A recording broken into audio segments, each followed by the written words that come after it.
People will often say, oh, you're so busy, I didn't want to bother with you. But if I'm not helping you, break down barriers or find resources or support you in a big client meeting, do you realize I have no job? Like that literally is my entire job. So no, I'm not busy. In fact, I invite you to make me busy.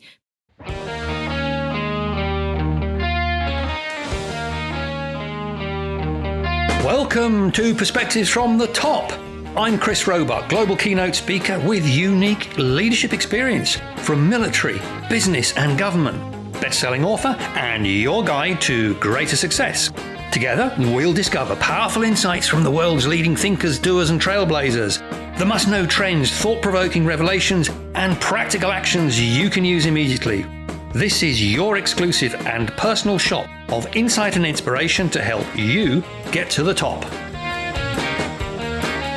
Welcome to you and all of our Perspectives from the Top community. We're now in 42 countries across the world and growing. So it's great to share the insights of such successful people with you to help you get to where you want to be. Today's guest is Emily Chang.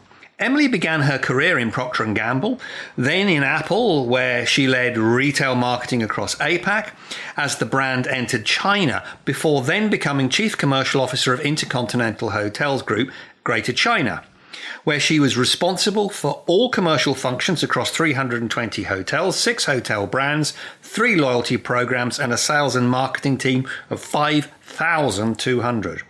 Emily then became Chief Marketing Officer of Starbucks China, where she led customer engagement and development of the digital ecosystem. And she's now CEO of McCann Worldwide, the marketing agency for China, leading a team of 400 launching McCann's new China presence.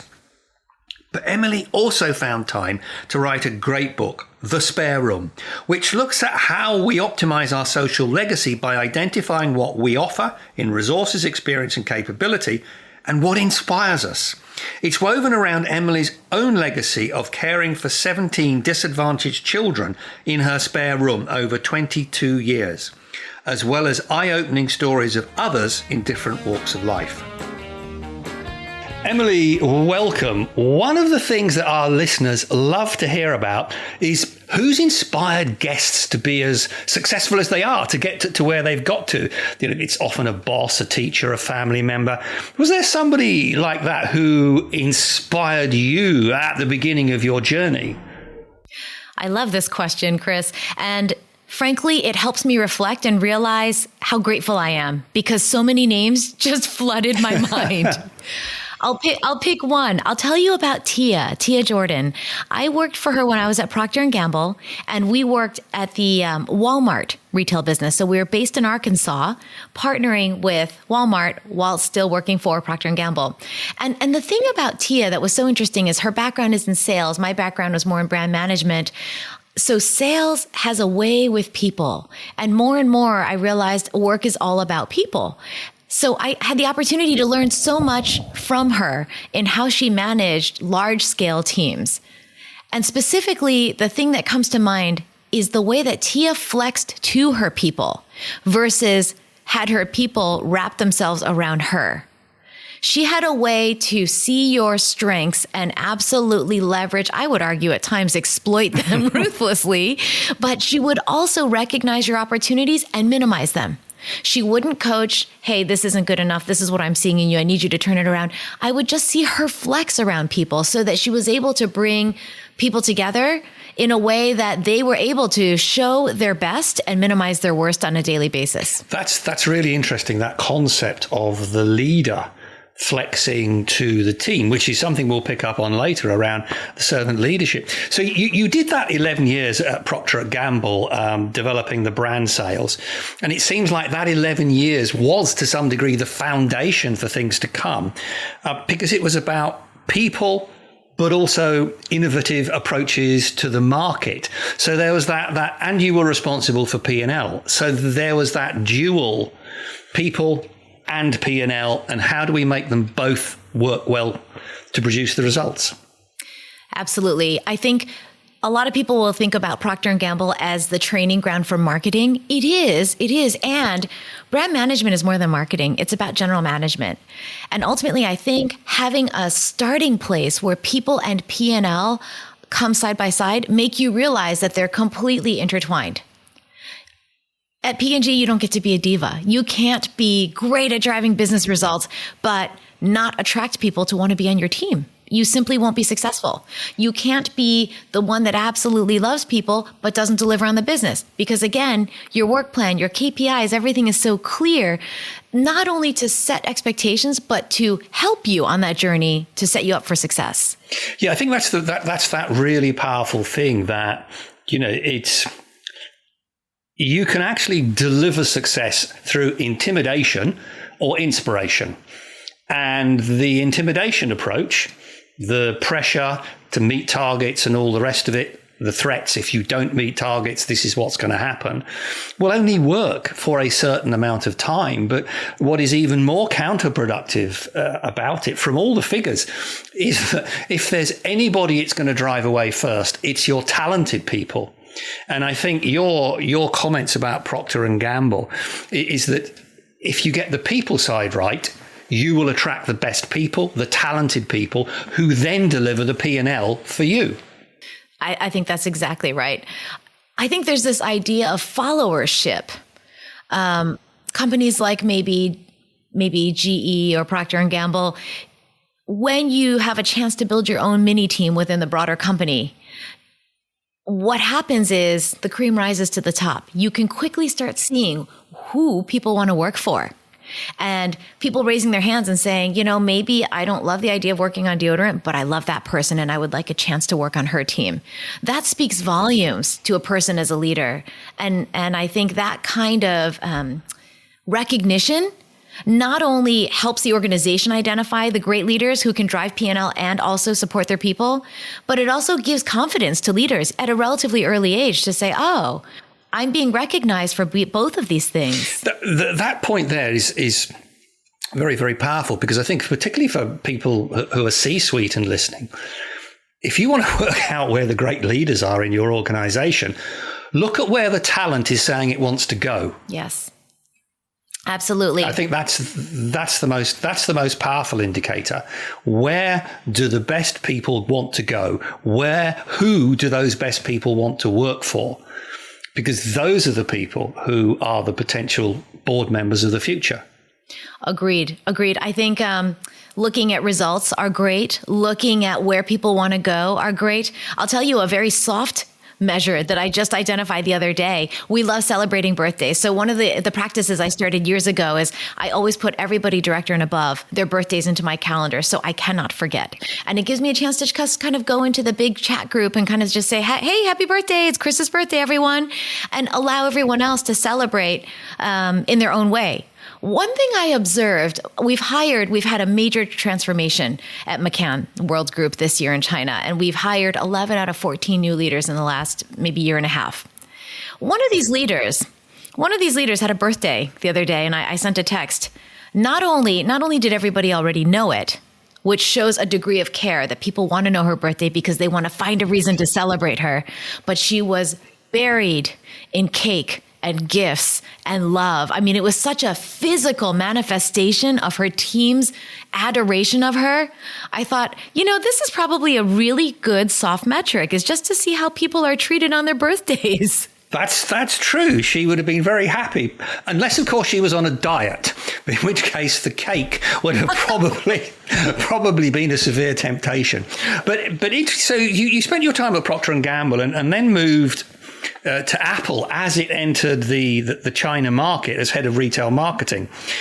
And I believe you were the first Apple executive for retail in China, basically building a new market for the brand, building a new team. So unlike P&G, which was an existing organization, legacy, et cetera, Apple was pretty much a blank sheet of paper. Did you find that was an inspiring opportunity? And give our listeners a little bit of an insight into how did you build the team, build the presence from the ground up?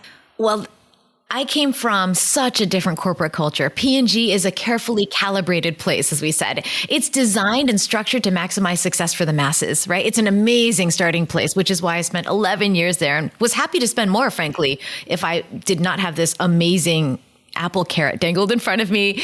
Apple was the polar opposite. It was wide open space, particularly in China, no KPIs, no specific work plan. So naturally, ambitions far exceed resources. And I think to your question, how do you start? Well, I think we start with the ambition. If we know it's going to exceed our resource, let's start with a vision of what we would like to accomplish. What does amazing look like? I'll give an example. In retail, we look at NPS, Net Promoter Score. It's a way to track how satisfied customers are with their retail experience.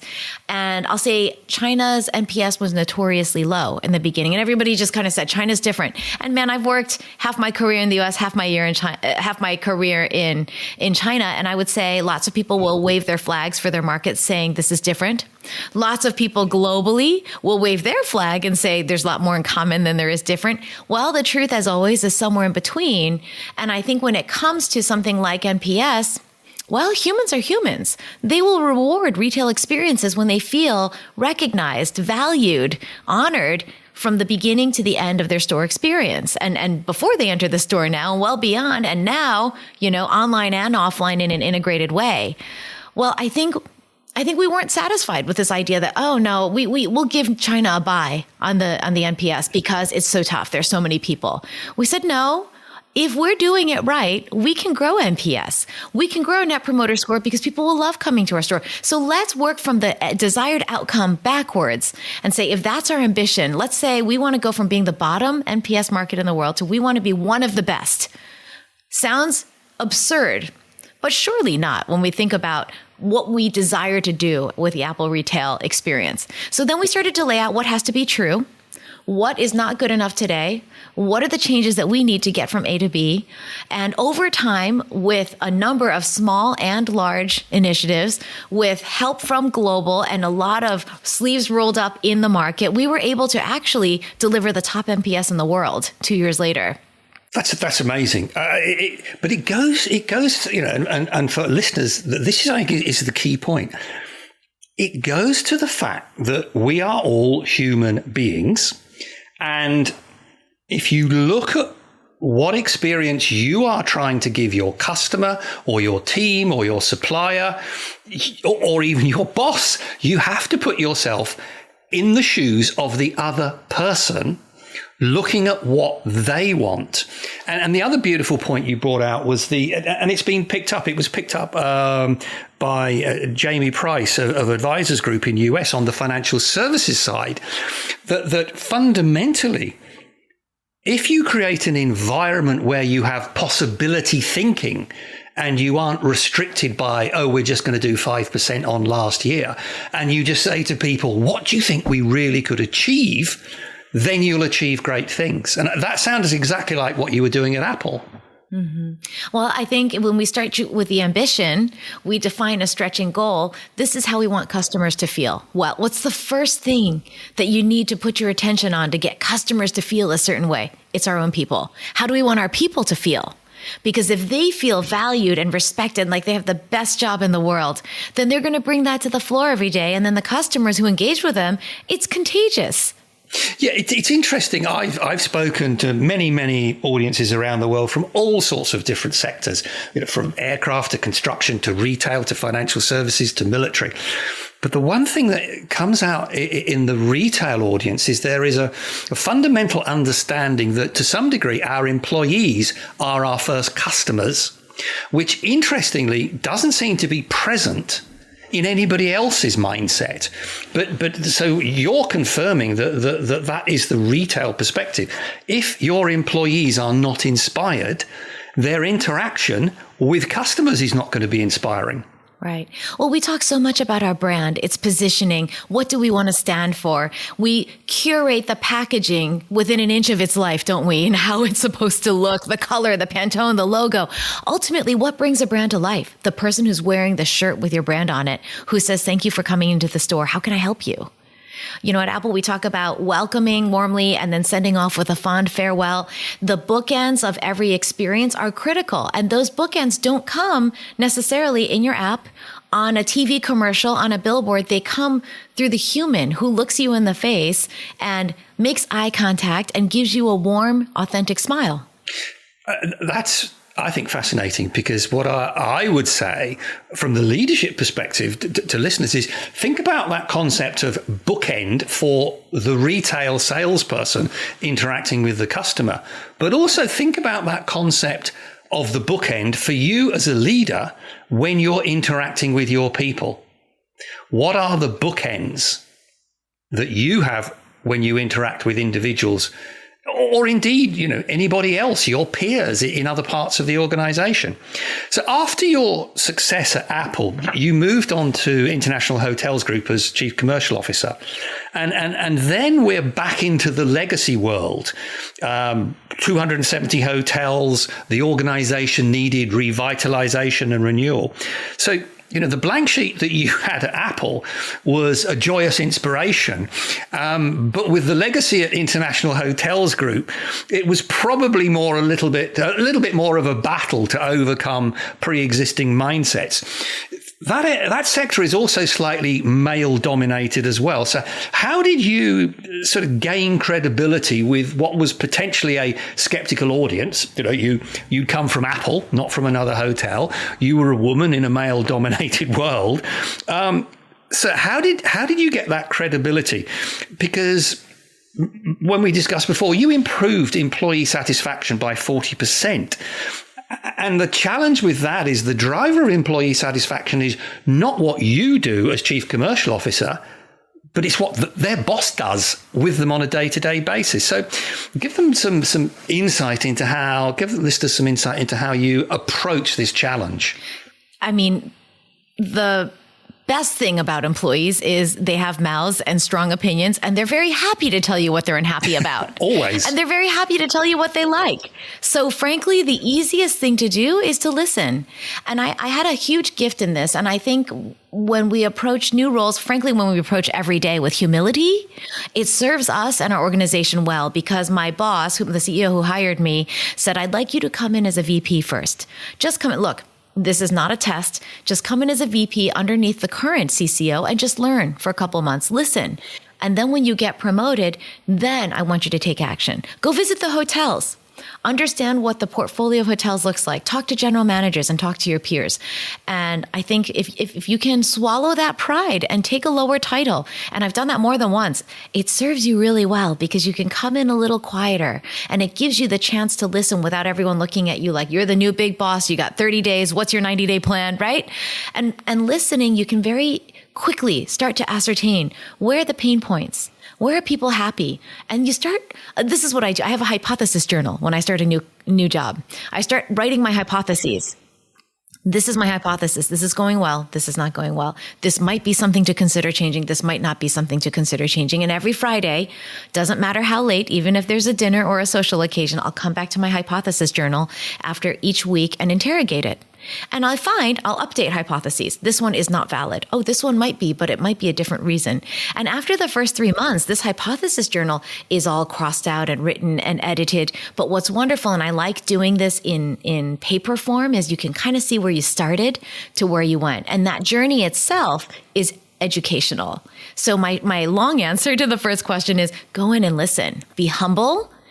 And recognize, especially if it is an established organization or if the existing leadership team has been working together for a long time, don't come in and tell people what to do. Listen, ask questions, and start to slowly formulate your own hypotheses. And also what was interesting when we talked before was because you'd come from a different background to most of the people in IHG, and to some degree a sort of more figures-based data analytical background. You started digging into the data in a way that nobody had done previously in IHG, which helped you gain credibility. Give the listeners some insight into how the ability to identify really critical data that other people might be missing is really important. Yeah. So after you listen, and you can't do that forever, you have your hypotheses.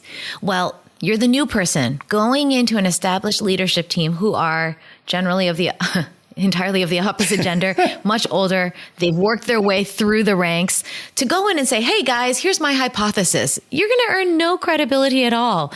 The best thing to do is to go in and look at the data. Is there data that validates my hypothesis? Is there data that demonstrates we're missing something? And then I actually started to realize by digging into the data was not as ideal as it could be. We have a function called revenue management, which is a really important and fascinating function for those like me who love finance. My MBA was in finance and strategy. So revenue management is all about dynamic pricing and optimization to maximize your revenue at any given, not year, not month, not week, hour. That's how hospitality works.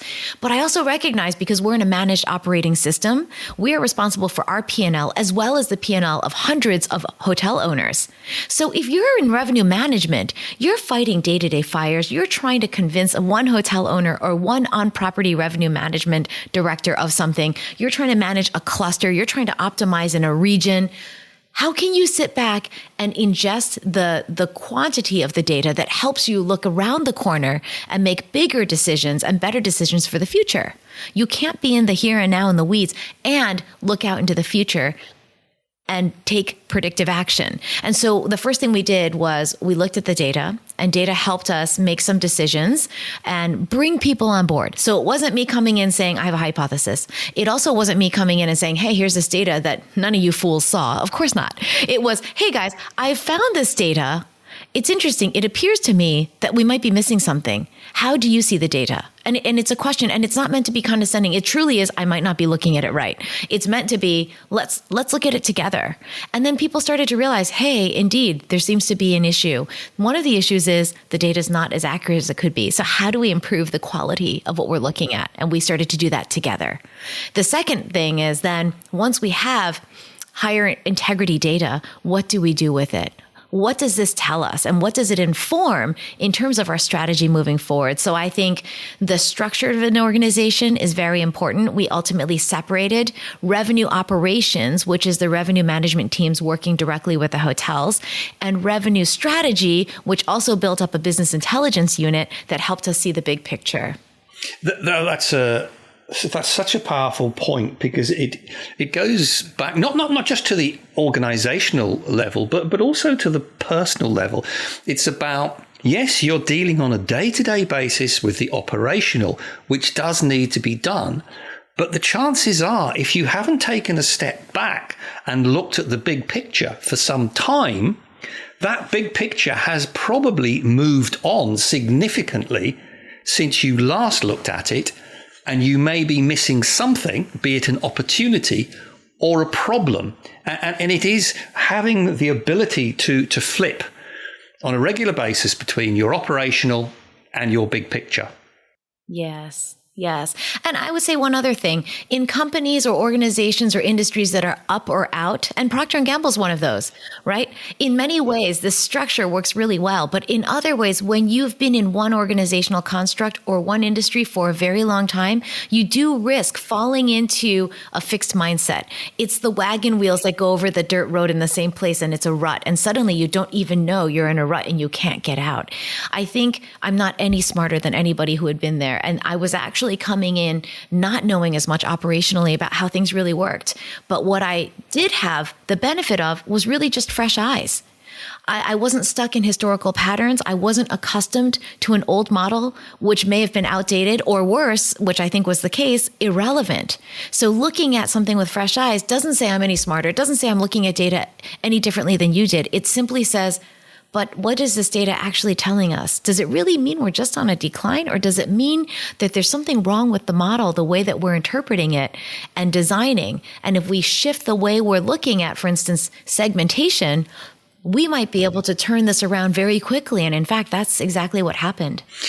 The whole concept of looking at things with fresh eyes is so important. And certainly, as we discussed, my career has been vaguely like yours in the sense that it's gone from one particular sector, from the military into small and medium-sized organizations, into London Underground subway, into global banking, into healthcare.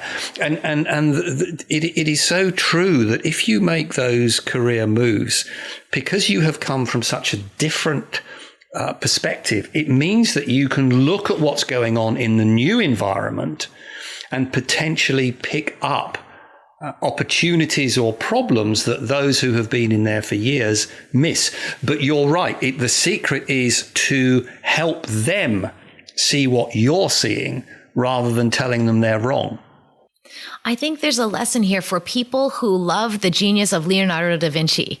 There are some great books written about him, that he was a genius, yes. And he also was involved in so many disconnected pieces of work. Simply making connections that others did not connect allowed him to unveil new insights. And I think when we change industries, that is also the case. But it also, the second piece of that is it requires a high level of discomfort index is kind of what I call it. We have to love being uncomfortable. We have to we have to thrive on and get a thrill out of being in that space where I don't exactly know, but I have a sense and I love plunging in and trying to figure it out. If those things resonate with you, connecting dots that were previously unconnected and a high degree of discomfort index, you're probably set up to have a career like Chris and me, because you'll love moving from industry to industry where you're equally learning a lot of new things, but you're just by definition adding value because you're coming in with a different experience set than most people around you. Yeah, and I would say, people might describe it as going with the flow, but it is going for those interesting opportunities that inspire you. But then flipping it back to the individual who's in an organization and likes being in an organization and maybe doesn't like having those sort of changes, I would say one of the key points, if you're listening and you are like that, is. But whatever you do, as well as looking inside, always look outside regularly to what is happening with competitors, what is happening in the wider sector, so that you can get that broader perspective that will help you be even better. Yeah. That's great advice. And maybe even outside of the sector or into other markets. For instance, sometimes you'll see digital innovation leapfrog in China. And in hospitality in particular, we started to see some integration of channels, which then require the resegmentation. Well, there's no reason we wouldn't expect that same level of disruption in the market elsewhere. It'll just come later. So one of the things we took upon ourselves was, how do we start educating the other markets? Because what we're experiencing now is coming. Yeah, no. I think that's really good advice, because the fact that X is a new development in construction doesn't mean that it is only applicable to construction. It might even be applicable to airlines in terms of what that thing might be. So I think it's always about having an open mind and just looking out there for interesting things. And actually what I might do to listeners, there's a great website in terms of new ideas and new things, which I look at regularly, which is called springwise.com, which pulls together innovations from all over the world, from medical to just mind blowing. I'll put that link into the show notes, because it is just, I just find it mind blowing what human brains across this world can think of when they are confronted with a challenge. It is just unbelievable. So you then moved on to Starbucks, where you became chief marketing officer. And that wasn't just 270 hotels. That was 4,000 stores with a turnover of $3 billion. So you did some really innovative work on engagement. And I think most people probably think, Starbucks is quite a transactional organization. It's you walk in the door, cafe latte, please, cafe latte, walk out, end of story. But you made it much more than that. Tell our listeners what you did. Well, I think Howard Schultz had an amazing vision. He was known for saying, we are not a coffee company serving people. We're a people company that happens to serve coffee.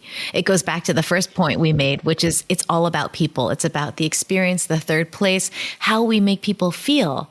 And for me, my opportunity coming in as a CMO was integrating the marketing function, the consumer intelligence function, the categories, which is the bread and butter where we make the money with coffee, tea, et cetera, and digital ventures, which is a combination of all digital things, e-commerce, payments, loyalty program, our app, and all of our digital partnerships. That was really exciting to me. I think we've talked about this entrepreneurial mindset, and even in big companies, you can find these incredible opportunities where you have the resource, but it's either pretty raw material or the sky's the limit depending on what you want to do with it. And I'm very grateful for this opportunity. Starbucks is a relatively decentralized company in many ways. So in China, you're able to accelerate your digital flywheel with Baidu, Alibaba, Tencent.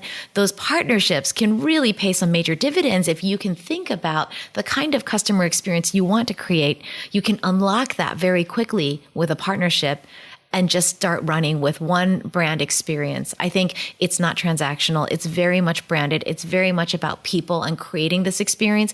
It's got to be what we call OMO, online meets offline. The offline experience, that third place, is still critical. And how does the online experience match that? And I think that's what I learned a lot at IHG. When you walk into a hotel, how much do we think about the scent that you smell that's iconic to that hotel brand? How about the carpet? How about the VIP quick check-in? All of those details are thought about to the nth degree. But what about the online experience? Does the app give you that same level of care and branded experience? Forget the app. How about the third party, the online travel agency? If I book through booking.com, do I still have that brand experience? And I think IHG brought to mind how important it is to create that brand thread from online to offline. And Starbucks gave us the opportunity in many ways to create it, because while we did have a very established, outstanding app, there were new digital products we were creating that I was looking after that gave us a chance to create that from scratch. And when you don't have some of that grandfathered in stuff that you were talking about, it's like you're a kid in a candy store. It's a lot of fun. That's a really powerful point about the experience, and the experiences that you just don't forget. One of the hotel experiences I will never forget is in Oman, a place called Salalah on the coast of Oman over the Indian Ocean. Ratana Hotel, built in the Arab style. I walked into a double height reception hall in the Arab style, and they had fresh frankincense burners in the middle of reception. And as I walked in the door, I smelt fresh burning frankincense. And the frankincense they have, that is where the best frankincense comes from. And that sensual experience in terms of the scene, the smell, and the welcome is something I'll never forget. And that's what we're looking for as an experience for customers, yes? That's right. That's right.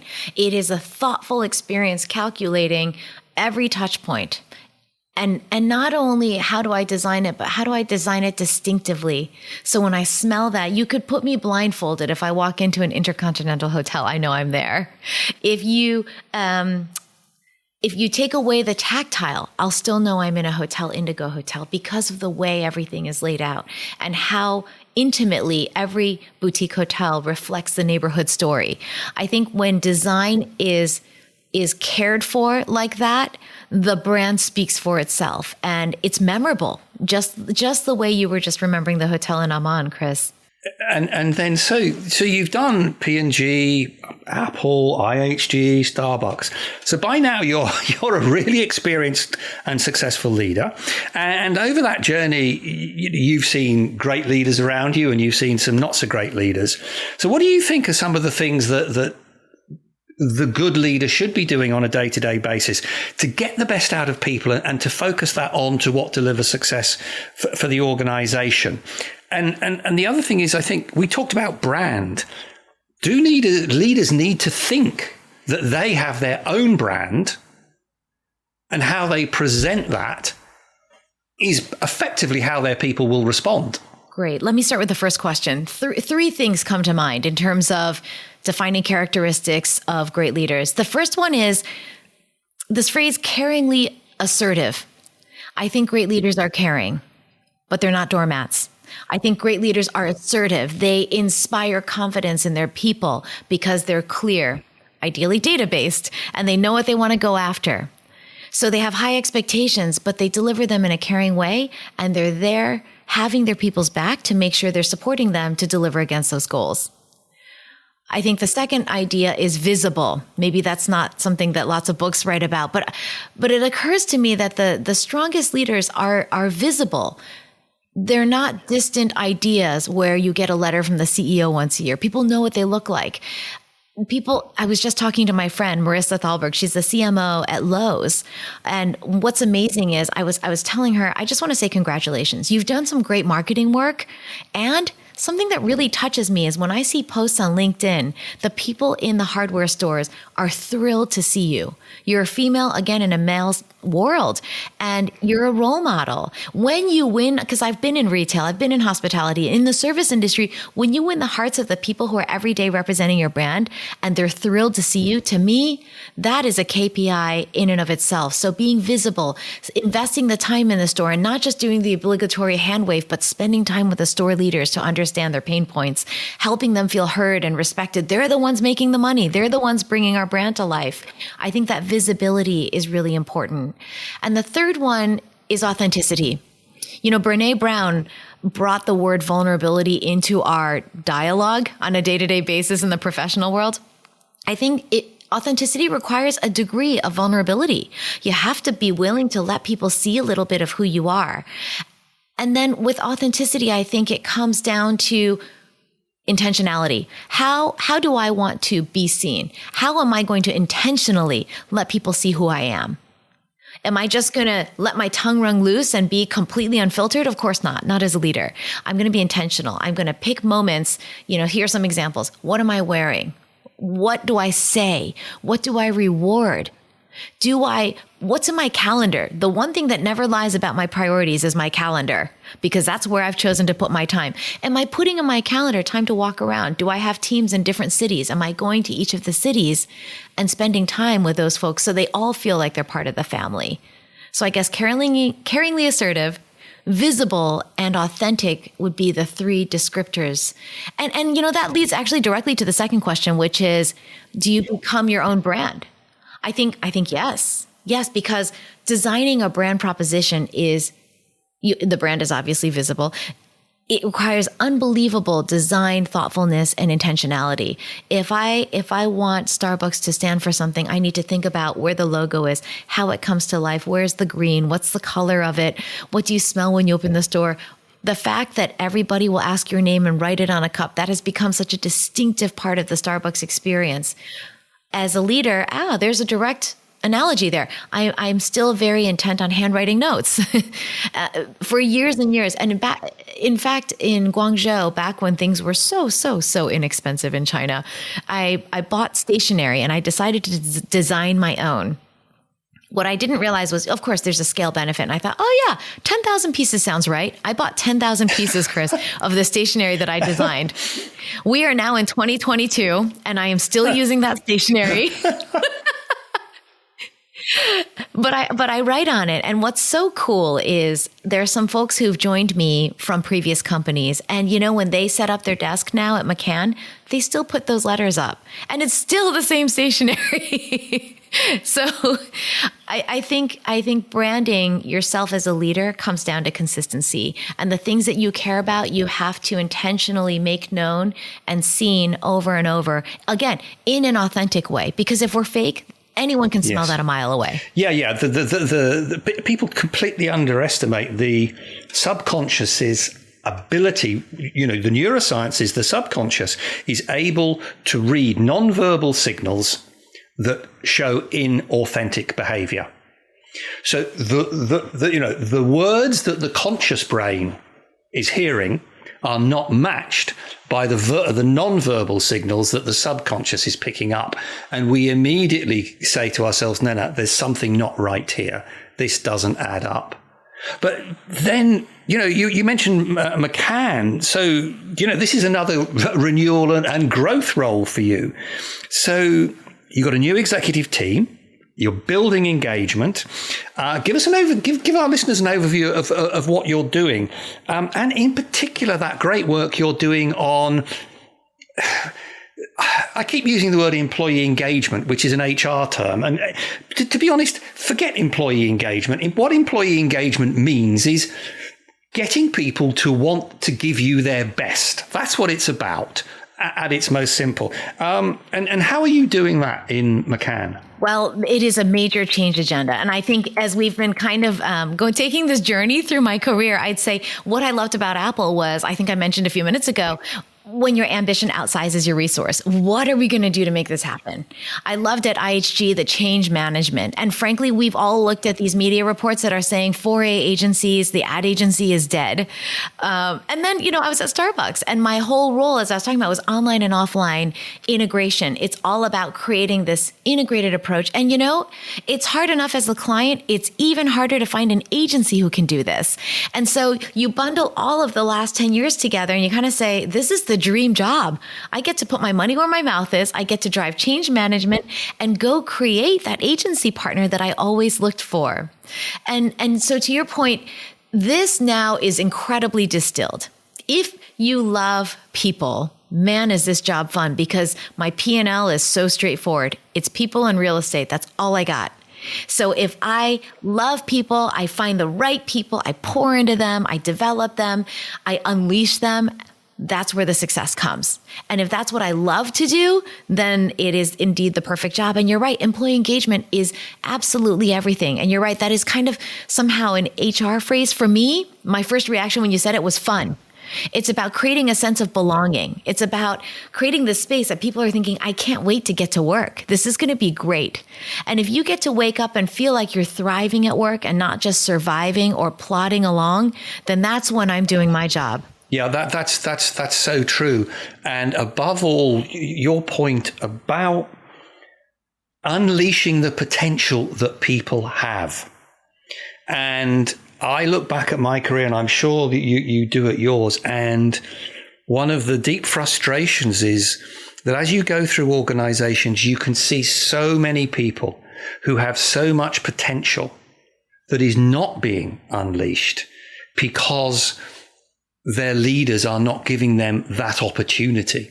That's completely on us. And that's 100% of our job. One of the things I spend a lot of times explaining is people will often say, oh, you're so busy, I didn't want to bother with you. But if I'm not helping you break down barriers or find resources or support you in a big client meeting, do you realize I have no job? Like that literally is my entire job. So no, I'm not busy. In fact, I invite you to make me busy. Bring me to so many things, engage me, ask me for help to the point where I have to say no. And I'll never see it as your weakness or that you can't handle it yourself. I'll see it as you're being smart and leveraging the resources around you. Because in this job, that's all I need to do. And we mentioned bookends before, and you kind of flagged that note. I think that's so important here. One of the things I realized is, this is interesting because I don't come from an agency background. There's not as much training as I'm used to. There's not as much investment in our people. And at first, it kind of befuddled me because I thought, we're only people. Why aren't we pouring into them? Well, we're in a billable hours situation. So suddenly I realized, we have to recognize so much that is important. We need to rise above the billable hour situation and still make it a priority, intentionally carve out space for people to learn, to feel cared for, to bond with each other. We shouldn't underestimate that, and we have to make space for it. So from a bookend standpoint, the first thing we did, and I have an amazing head of HR who agrees and has partnered with me every step of the way, is we created a newcomer welcome. In many companies, this is standard, right? But to really invest and bring our entire leadership team once a month to meet every newcomer. What could be more important than to let them know what we look like, get to know our personalities a little bit, have a chance to ask us questions on the very first day? Really, there are potentially a lot of listeners out there who work in a billable hours environment. And from my experience, those billable hours environments, be it advertising, be it legal or other professional services firms, if you're a leader in that environment, you need to look very carefully at whether the billable hours structure is inhibiting your ability to get your people to be the best and give their best. And I think it's a challenge in that environment, as you alluded to. I think the other thing in that environment that I look at is people will sometimes joke, oh my gosh, I can't believe Emily's working on this or going to that pitch. She's the most expensive person here. Let's reframe it. I'm actually free. I'm overhead. So the more you use my resource, the more efficient your numbers are going to be for your team. And I think that's important. That comes down to, you mentioned earlier, servant leadership. I literally get to be a servant leader every day because I'm part of, we don't call it back office here. We call it the enabling team. We're the ET. We are here to enable everyone else, the finance, the HR, the admin, and my team. And everything that we do is in service to the people that we support. Which is the way an organization will perform at its best. So after you left IHG, you wrote your book, The Spare Room, which is a fascinating and very personal account linked to social purpose and social legacy. And that obviously feeds into your work in that you've done, creating a legacy for organizations and people. Tell our listeners about why you wrote the book and what you think the message is from the book for individuals and wider society, and what you've just mentioned, the servant leadership concept. Yeah. So the idea of social legacy is, I was trying to challenge myself to not use the overused, higher level word of purpose. What is social legacy? What do we want to achieve? Legacy simply means I'm leaving something better than I found it. And social defines the space in which I want to make that impact. So I truly believe everybody is positioned to articulate and deliver against their own social legacy. So it's a simple model. On one hand, you've got your offer, the unique combination of what you have to offer, your experiences, your passions, your skill set. The other half is the offense, which is the thing that you want to go after, that you think I can do this better, I can make this better. The intersection between those two things, imagine a Venn diagram, is your social legacy. And the reason I like this model so much, twofold. One, instead of me trying to convince you about the cause that I think is important and everyone trying to convince each other and attend each other's fundraisers, look, you find your social legacy, then you find other people who have the same passion. And now you have a tribe, and that's very amplifying in its power. I think the second thing that really impacted me as I was writing the book is this has very much enabled me to be a better leader. We talked about authenticity, visibility as a leader. I think once you know what your social legacy is it congruent? Is it congruent in your personal life and your professional life? Are you the same person with your family and with your coworkers? And if you are, that's fantastic. If you feel like you want to be, I think articulating your social legacy helps you get that level of kind of surgical precision in what matters to me. Because then I can say, this is what I am at work and this is what I am at home. It allows me it clarifies your priorities very, very quickly. It allows me to live with that intentionality. And I think as a leader, people see me more holistically and more consistently, going back to your brand question. And that's what comes down to what I'd say is authentic leadership. So it's that intersection of where your excellent capabilities effectively meet what you want to achieve in your life, yes? And so well said, yeah. Yes, it's does your natural skill plus your experience plus where you want to go and what you want to achieve, do they work together to make that legacy happen?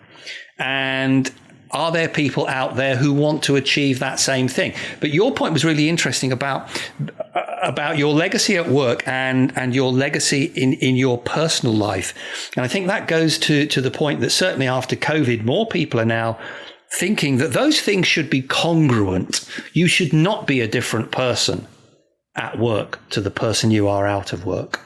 Yes, I think this was something that took me a long time to realize. We've always cared for children, vulnerable, marginalized, abused children in our spare room since 1999. So my husband and I have had 17 kids in our spare room over the last 22 years. And that's why the book is called The Spare Room. And in the beginning, I was thinking, what is everyone else's spare room? It's sort of like, could we make this a movement that everybody starts embracing this idea that I've got a spare room?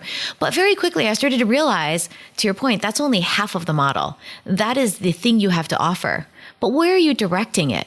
And so when I really doubled down in writing the book, I realized that intersection, my social legacy, isn't just a spare room. It's One of the young people who lived in our spare room helped me coin my social legacy. He is a gentleman from South Korea, and he told me about this word kibun. And he said it is like comfort for the spirit, which goes back to this idea of employee engagement. It's about fun. It's about feeling a total sense of belonging. I can just relax and be myself. So that is my social legacy. I want to create comfort for the spirit, Chris. So when you walk in my house, you take a deep breath and you're like, wow, I feel like I'm home. I feel like I'm just going to go in the fridge and get something, okay? Because that's how you feel in my home. And at work, the same thing. I have a relatively new leader who's come in to lead one of our agencies. Yesterday, she came into my office and she went, oh, every time I come in here, I just take a deep breath. It's like a living room. It is designed. There's no formal desk. It is designed like a living room so we can sit side by side on a couch versus sitting face to face with a big piece of hard furniture between us. And that is also intentional. It's about creating comfort for the spirit, because once you feel that, then you have more of a chance to open up and create a foundational relationship built on trust and mutual respect. And time again, in all of the interviews with all of the leaders from all of the different backgrounds, that one word keeps coming out time and time again: trust. Emily, that's amazing. Thank you so much. Just finally then, I was going to ask you the final question, which I ask everybody, which is what is one thing that you would recommend that a leader should do to be a better leader and a colleague to be a better colleague? But just remind me, what were the three that you said we should have? Authenticity, visibility, and caringly assertive is my description. Yeah, so there you go. To all our listeners, be caringly assertive, be visible. And when I say visible, so I don't mean if you're the chief executive, your team sees you. I mean, if you're the chief executive, everybody not only sees you, but you talk to them and have a genuine leadership conversation. And now I've completely forgotten the third one, which was assertive, visibility, and authenticity. That's it. Yes. So listeners, those are the three things you have to do as a result of what Emily has said today. And just think about it from the practical perspective. That doesn't cost your organization any money. It doesn't require a course to do it, and you can do it tomorrow. So, Emily, thank you so much for such a really insightful time and giving our listeners not only insights, but ideas for action. Thank you very much. Thank you so much, Chris. Emily's amazing career with Procter & Gamble, Apple, International Hotel Group, Starbucks, and now McCann shows that it's possible to be successful in completely different sectors if you have the ability to focus effectively on what really needs to be done and to get people behind it. It's interesting that this is exactly the point that Jamie made in his interview based on his varied career as well.